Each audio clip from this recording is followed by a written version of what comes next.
Olá para você que está acompanhando o nosso podcast Entrevistas DPE. Essa é a nossa web rádio Defensoria que sempre traz assuntos importantes para você. E hoje um assunto de extrema importância que nós vamos conversar é sobre segurança no trânsito. Quem está aqui conosco é o Guedes Mesquita, diretor de segurança no trânsito do Detran RR, e ele vem falar sobre a regulamentação do uso de bicicletas elétricas, ciclomotores e veículos similares, com base na Resolução 996/2023 do CONTRAN. Ele vai comentar os principais pontos da norma, abordar situações de imprudência por parte de alguns condutores e destacar os desafios enfrentados em estados de fronteira, como Roraima, onde há facilidade de acesso a esses veículos nos países vizinhos. Também vamos discutir questões sociais ligadas ao custo e à popularização desse meio de transporte e os caminhos para garantir mais segurança nas ruas. Seja bem-vindo, Guedes. Obrigado por ter aceitado o nosso convite. A resolução do CONTRAN 996 regula o uso, circulação e registro de ciclomotores, bicicletas elétricas e veículos autopropelidos para adaptar a legislação ao crescimento desses veículos nas cidades. Qual a importância dessa resolução para o trânsito de Boa Vista, Guedes? Olá, obrigado pelo convite.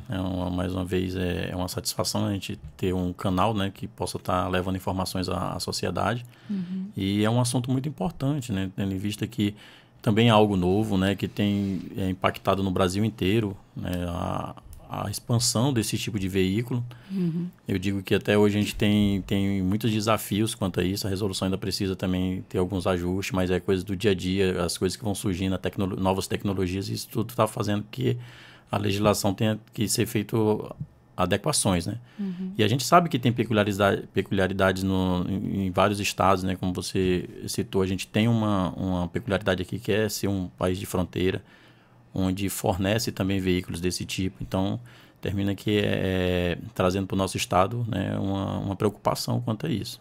Uhum. E quais são os principais critérios técnicos que definem ciclomotores e bicicletas elétricas na resolução? Olha, a gente tem umas peculiaridades com relação a alguns veículos, né? Mas, assim, a gente tem as diferenças de bicicleta, né? Bicicleta elétrica, ciclomotor, né? Motocicleta. Motocicleta que todas as pessoas já conhecem, né? Sabe? Mas a grande confusão maior é com relação à bicicleta elétrica e bicicleta, né? Então, assim, a gente tem hoje os veículos que podem estar sendo caracterizado como bicicleta, né, que são os veículos de propulsão humana, que é a bicicleta comum que a gente vê. A bicicleta elétrica, ela para ser caracterizada, ela tem que ser um veículo que ele tenha o start dele ali dado por pedal, né? Então, assim, a gente nos itens que a gente verifica se há um pedal para dar aquela propulsão.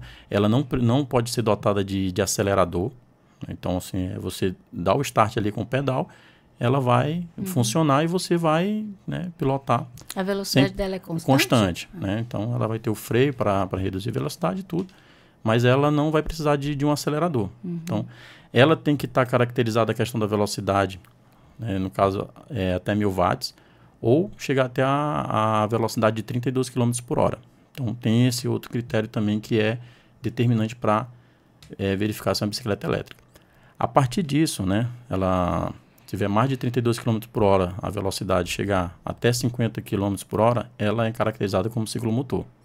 Se ela tiver um acelerador que possa fazer essa mudança de velocidade ali por meio de acelerador, ela também já entra nos critérios de ciclomotor. E esses ciclomotores mais potentes devem ser obrigatoriamente emplacados, né? Aproximando-se das regras aplicadas às motocicletas. E como que o emplacamento obrigatório contribui para a fiscalização e segurança no trânsito? Bom, essa regulamentação justamente é para isso, porque são veículos que eles imprimem uma velocidade muito maior no trânsito. Então, eles vão oferecer um risco maior, no caso de ser uma pilotagem por uma pessoa que não tenha uma habilitação para isso, que aí a gente já entra na categoria de habilitação AACC, né, que é uma autorização para conduzir ciclos, que é equiparada mais ou menos à habilitação da motocicleta também, né? Os critérios são os mesmos para a aquisição.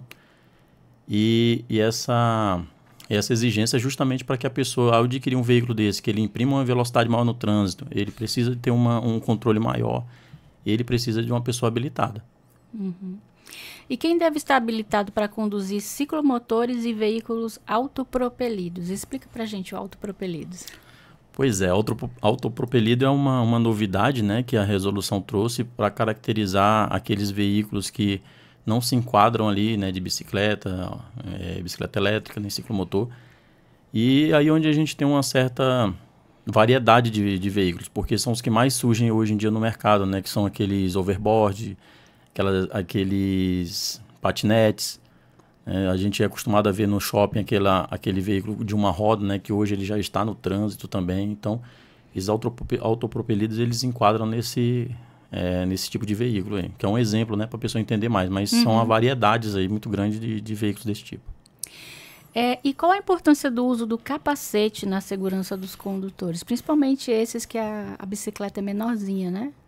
Isso, eu digo sempre que há uma exigência, né, para a partir de alguns veículos ter esse uso, mas todo tipo de veículo desse tipo de transporte, mesmo a bicicleta comum, ela é essencial você ter um capacete, porque são veículos que é muito vulnerável, né? Está aí no trânsito à mercê às vezes de uma batida ali, o próprio condutor ali mesmo, né, se acidentar num buraco, não bater em alguma coisa, infelizmente a cabeça seria a parte mais frágil aí. Então, nesse caso, há uma necessidade que a pessoa esteja utilizando pelo menos um capacete para se proteger. A norma define em quais vias esses veículos podem circular, respeitando a segurança de pedestres e demais veículos. Quais são as regras de circulação para os ciclomotores e as bicicletas elétricas nas vias públicas? Bom, quando ele se enquadra aí na questão da bicicleta elétrica, né, nesse limite de velocidade, o município ele pode estar tratando, né, de regulamentar o limite de velocidade da via. Então, mesmo sendo uma ciclovia, a ciclovia ele pode estar limitando ali a velocidade, que aí, no caso, as bicicletas elétricas elas poderiam estar transitando, mas que elas estivessem nesse limite de velocidade. Os ciclomotores eles têm a peculiaridade de não poder transitar também em vias de trânsito rápido, ou seja, aquelas de 80 km por hora, eles não podem estar circulando. Então, justamente porque é um veículo que tem uma fragilidade muito maior. Mas as regras de trânsito têm que ser obedecidas conforme, né, os veículos normais, né, obedecer limite de velocidade, né, a forma como estiver transitando, não transitar em calçada. Comumente, às vezes, a gente vê... Nem na contramão. Nem na contramão. Que a gente vê muito. Muito. Né? Então, esses cuidados é o básico mesmo que a norma de trânsito já prevê. E como que o Detran tem atuado para reduzir acidentes envolvendo esses veículos na cidade? Bom, a gente está trabalhando ainda na melhoria da nossa regulamentação para esses veículos, né? Até porque a resolução ela prevê um prazo até o final de dezembro para que esses veículos eles sejam regularizados.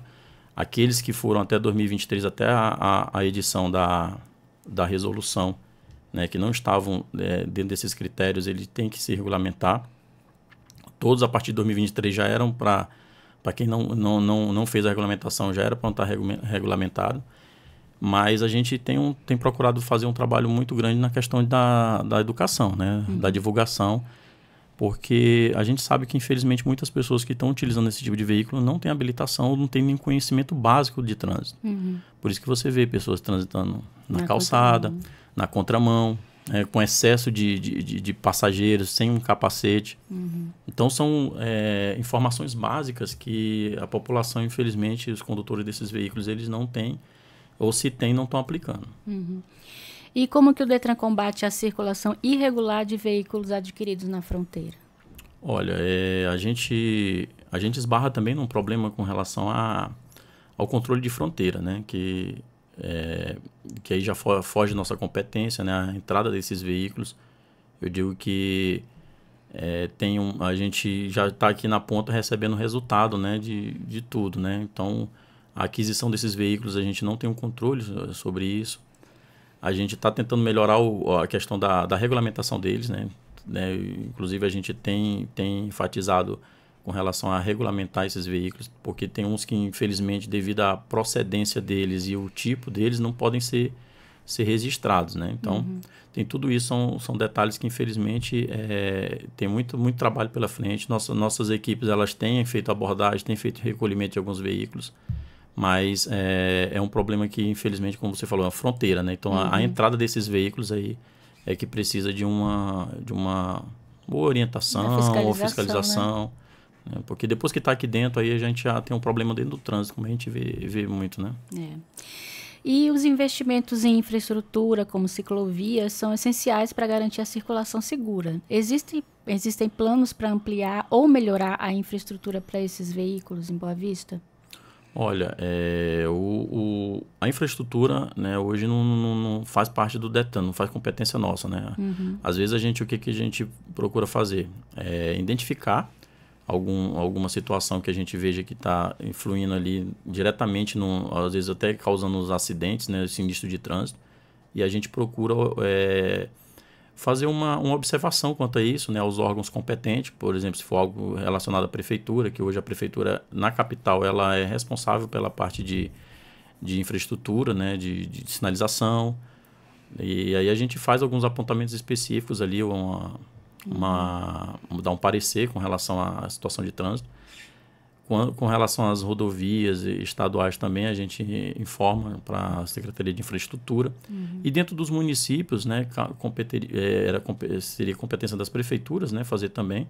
Mas hoje a gente não tem um trânsito municipalizado em quase nenhum dos municípios. Então, a gente procura atuar ali naquilo que a gente pode, fazendo também planejamento de trânsito, né, de infraestrutura e tudo. A gente encaminha para o órgão responsável. Então, hoje, o nosso papel está sendo esse, né, de fazer apontamentos, tendo em vista que a gente está no trânsito. E no interior também tem muitas dessas bicicletas elétricas? Tem muitas ainda. A gente tem municípios aí, principalmente o que faz fronteira, né, com a Guiana, que seria o Bonfim. Temos muitas motocicletas dessas. E a gente tem procurado fazer um trabalho lá, né, com o município também, de orientação. Né? Hoje a gente tem se preocupado principalmente em tentar levar uma informação básica de trânsito para essas pessoas, tendo em vista que a gente não consegue alcançar todos, né, ali até mesmo na parte fiscalizatória. E aí a gente procura levar a educação, né, a informação, para que realmente a gente consiga melhorar, né, pelo menos a dirigibilidade dessas pessoas no trânsito. E vocês sabem, assim, tem uma estatística dos comportamentos imprudentes mais comuns desse pessoal, dessas bicicletas elétricas? Olha, os números exatos a gente não tem, né? A gente tem o que a gente, às vezes, recebe em relatórios, né, dos nossos agentes, o que a gente verifica, né, somente com reclamação dos populares. Pessoas com excesso de passageiro, transitando na contramão, e sob calçada. Então, são pontos aí que a gente sempre observa e que é relatado para a gente, são principais esses aí. E como que o DETRAN pretende fortalecer a fiscalização para garantir o cumprimento da resolução? Olha, a gente trouxe essas questões recentemente. Estamos esperando uma reunião também com o pessoal me fugiu aqui, da fiscalização da Cefaz e do órgão federal, não fugiu. Da Receita Federal, Federal, desculpa. Para a gente alinhar, né, com eles, como é que a gente poderia fazer, até porque a gente tem um outro problema que é no caso da gente apreender veículos e veículos que não possam ser regulamentados, né? Então, a gente tem toda uma logística que a gente tem que preparar, né? Na verdade, a gente está preparando isso, para que a gente possa também criar o canal para o cidadão regulamentar, né, deixar tudo regulamentado para que ele realmente possa ter o veículo dele para transitar. Não há interesse nenhum das instituições retirar um bem do cidadão, que a gente sabe que muitas vezes são utilizados para ir para o trabalho, né, para levar um filho à escola, mas a gente precisa, né, que essas pessoas estejam andando no trânsito com segurança, né, tanto para ele como para a família e para os outros usuários da via. E o aumento do uso de bicicletas elétricas e ciclomotores se dá também pela busca por meios de transporte sustentáveis e econômicos. Como que o DETRAN avalia o impacto ambiental e social desse crescimento? Realmente, a gente sabe, né, como eu comentei, é um transporte hoje barato, né? Tanto a aquisição dele quanto ao custo para as pessoas. né? Diminui aí o custo com transporte, né? Com gasto, com o veículo. Então, a gente sabe que é um problema social, mas que precisa ser dado atenção, porque, infelizmente, o mau uso dele tem resultado em perdas. Então, às vezes, a gente vê a questão econômica, a questão social, que facilita para o cidadão, e a gente termina que fica numa situação um pouco, né, complicada, porque às vezes você vai fazer uma fiscalização, você vê um veículo que não poderia estar circulando, mas você se depara com uma pessoa que está necessitando daquele veículo. E aí a gente tem que pesar. Ou se é uma situação de risco, que essa pessoa pode vir a sofrer um acidente, uma lesão, ou até mesmo uma morte no trânsito, para a gente é um bem maior, que é a vida. Então, esse tem que ser sempre pesado. Então, é isso que nossa fiscalização tem feito, né? Ao se deparar com situações, principalmente de alto risco, a gente, infelizmente, se não der para orientar, educar, a gente tem que recolher o veículo, infelizmente, porque vai causar um dano a essa pessoa, esse condutor, e até mesmo as outras pessoas. Então, sim, é um problema social sério, muito grande, porque a gente tem que, infelizmente, tem que pesar o que é o bem maior. Então, se o bem maior é a vida, a gente tem que preservar as vidas. A habilitação para a condução desses veículos exige exames teóricos e práticos para garantir a capacidade do condutor. Como está o processo de habilitação para ciclomotores no estado? Olha, o processo está aberto, né? A gente tem infelizmente, a gente tem uma pouca procura, porque o processo de aquisição de habilitação para conduzir ciclos, ele é o mesmo processo da habilitação categoria A. Então, a pessoa geralmente ela opta para tirar logo a categoria A, porque vai dar direito a ela conduzir qualquer tipo de ciclo.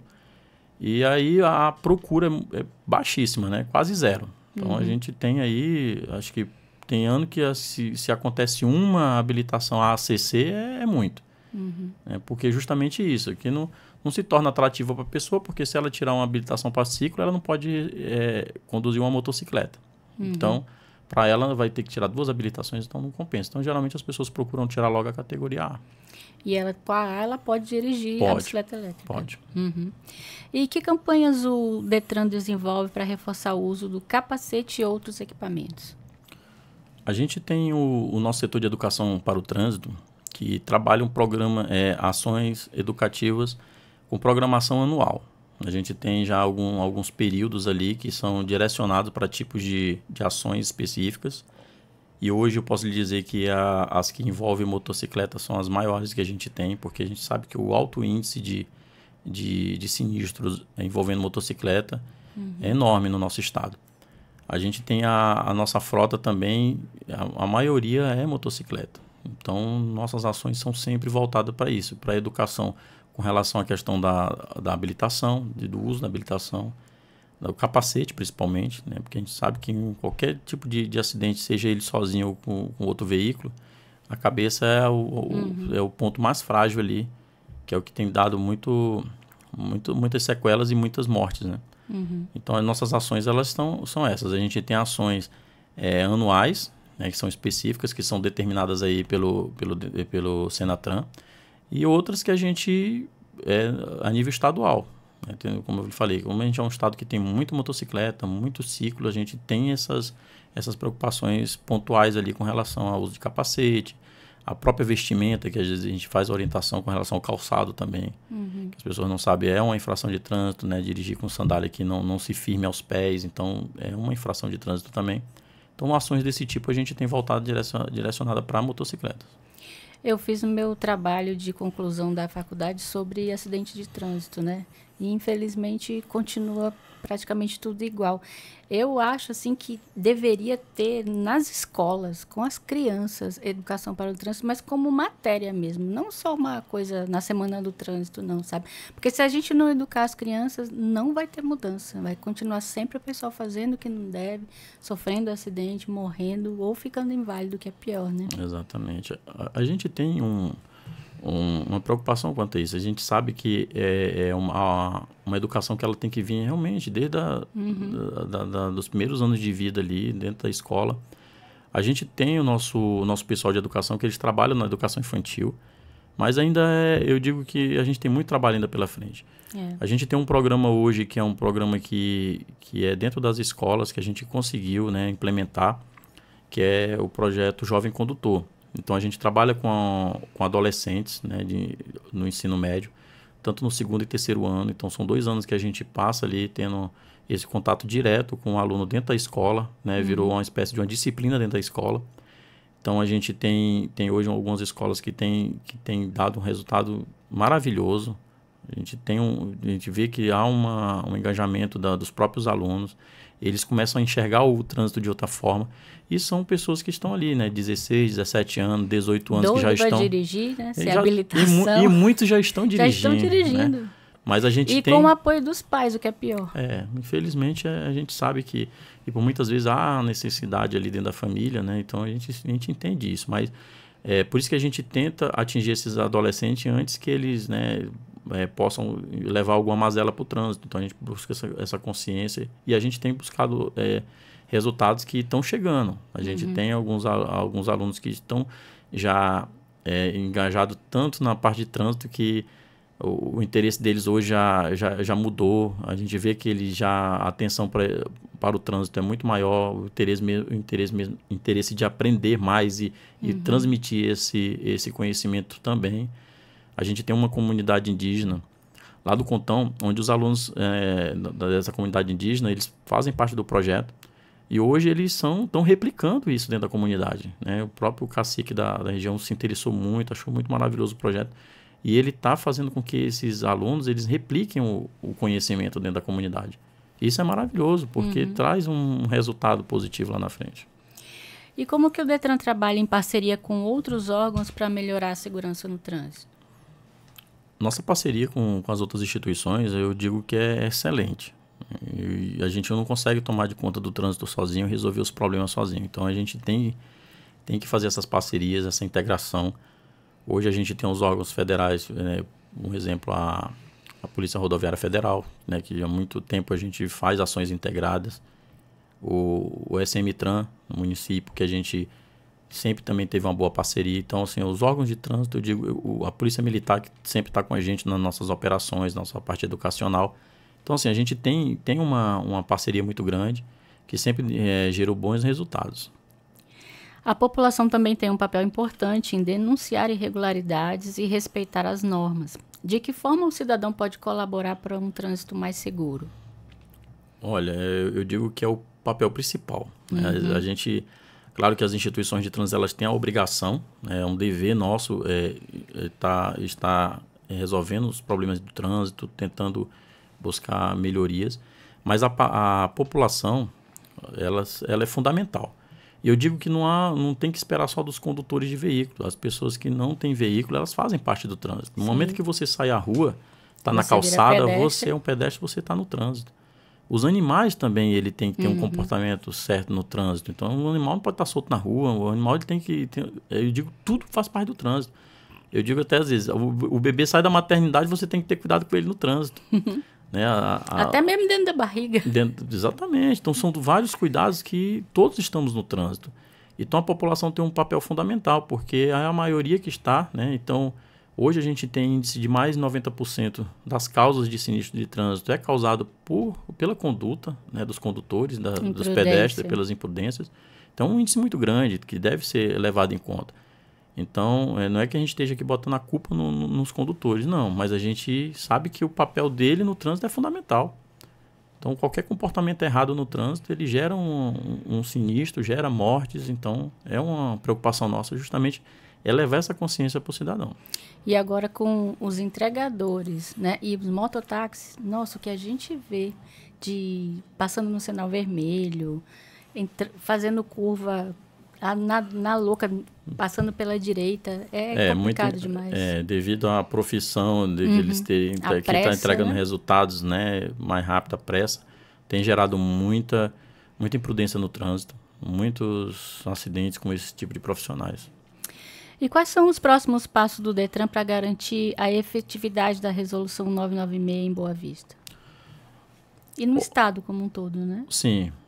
A gente já, como eu lhe falei, a gente já entrou em contato, né, com algumas instituições, estamos alinhando as operações, né, tanto o município, a gente já fez reuniões com o município também, para alinhar nossas atuações.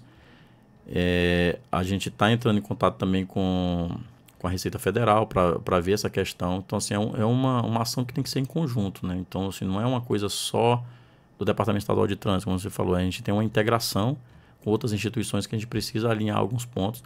O órgão executivo de trânsito, que é o DETRAN, a gente está adequando nosso sistema para que possa receber toda essa demanda de registro, porque a gente sabe que até 31 de dezembro a gente tem um prazo para ser cumprido para esses veículos que não tinham sido feito registro ainda. Então, a gente está trabalhando nossa divulgação, inclusive a gente já fez notas, né, explicando toda a situação e vamos intensificar mais isso para que a gente possa realmente ter o máximo de pessoas regularizadas para que a gente evite, né, tá fazendo recolhimento de algum veículo, né, para a pessoa, porque querendo ou não, mais que a pessoa vá regularizar, ela tem um período que ela vai ficar sem um veículo, para até regularizar, para poder colocar na via. A gente sabe que isso aí gera um prejuízo também financeiro para a pessoa. Então, por isso que a gente está o máximo de informação que a gente puder tá passando por esse tipo de condutores para que eles possam regularizar o mais rápido possível, a gente está fazendo. A gente recebeu aqui hoje o Guedes Mesquita, né, diretor de Segurança no Trânsito. Obrigada pela sua participação, Guedes. E você que está aí regular no trânsito, procure se regularizar, seguir as regras, porque a vida é o bem mais importante que a gente tem, né? Exatamente. A gente tem regra para tudo, né? Então, a gente sabe que dentro da sua família você tem regra. O trânsito não é diferente. A gente tem regras a cumprir. No momento que a gente descumpre uma regra de trânsito, você está suscetível ali a sofrer alguma mazela no trânsito. Então, é isso que a gente não quer. No momento que a gente tem nossa fiscalização na rua, né, que comumente as pessoas, porque o Estado está querendo arrecadar. Gente, não é isso. A multa é insignificante perante a vida que você pode estar perdendo no trânsito. Então, essa a nossa preocupação maior, é que a gente consiga diminuir os índices. Infelizmente, a frota ela aumenta cada dia, a quantidade de condutores aumenta cada dia. Então, assim, a gente corre atrás de uma coisa que está correndo da gente. Então, é um desafio muito grande, porque a gente precisa contar com a colaboração dos condutores, principalmente. Certo. Obrigada pela sua presença, Guedes. E você fica aí com a gente, que daqui a pouco tem outra entrevista com um assunto super importante também. Até lá.